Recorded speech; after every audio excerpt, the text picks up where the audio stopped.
شیطان الرجیم بسم اللہ الرحمن الرحیم۔ بخاری شریف جلد 2 حدیث نمبر 502۔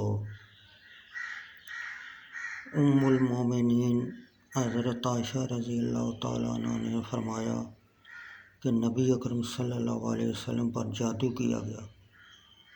لیث بن سعد نے کہا کہ ہشام بن عروہ نے مجھے خط لکھا۔ انہوں نے اپنے باپ عروہ بن زبیر سے سنا اور یاد رکھا کہ ام المومنین سیدہ عائشہ رضی اللہ تعالیٰ عنہ نے فرمایا نبی اکرم صلی اللہ علیہ وسلم کو جادو کیا گیا، حتیٰ کہ وہ اپنے آپ کو خیال کرتے تھے کہ کوئی کام کیا ہے، حالانکہ وہ کام کیا نہ ہوتا۔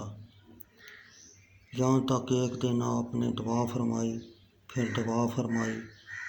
فرمایا اے عائشہ رضی اللہ تعالیٰ عنہ، کیا تمہیں معلوم ہے اللہ تعالیٰ نے مجھے وہ چیز بتا دی ہے جس میں میری شفا ہے۔ میرے پاس 2 آدمی آئے، ان میں سے ایک میرے سر مبارک کے پاس بیٹھ گیا اور دوسرا شخص میرے پاؤں کے پاس بیٹھ گیا۔ ان میں سے ایک نے دوسرے سے کہا اے اس مرد نبی اکرم صلی اللہ علیہ وسلم کو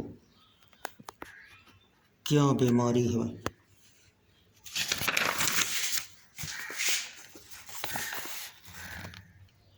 دوسرے شخص نے کہا ان کو جادو کیا گیا ہے۔ پہلے آدمی نے کہا اور اس کو کس نے جادو کیا؟ دوسرے نے کہا لبدین ابن عاصم نے۔ پہلے نے کہا کس چیز میں جادو کیا گیا؟ دوسرے نے کہا کنگھی میں اور روئی کے گال میں اور پھل نہ دینے والے درخت خرما کے شگوفہ کے اوپر والے چھلکے میں۔ ذکر وہ درخت خرما ہے جس کے شگوفے کو لے کر پھل دار درخت خرما کے شگوفہ کو رکھا جاتا ہے، اور اگر ایسا نہ کیا جائے تو کھجور ردی ہو جاتی ہے۔ پہلے نے کہا وہ کہاں ہے؟ دوسرے نے کہا زروان کے کنواں میں،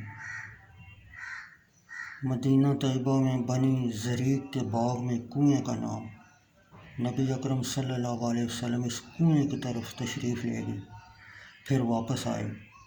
جس وقت آپ واپس آئے تو ام المومنین حضرت عائشہ رضی اللہ تعالیٰ عنہ نے فرمایا اس کنویں کھجوریں بدصورت منظر اور قبیح اشکال ہونے کی وجہ سے گویا کہ شیطان کے سارا ہیں۔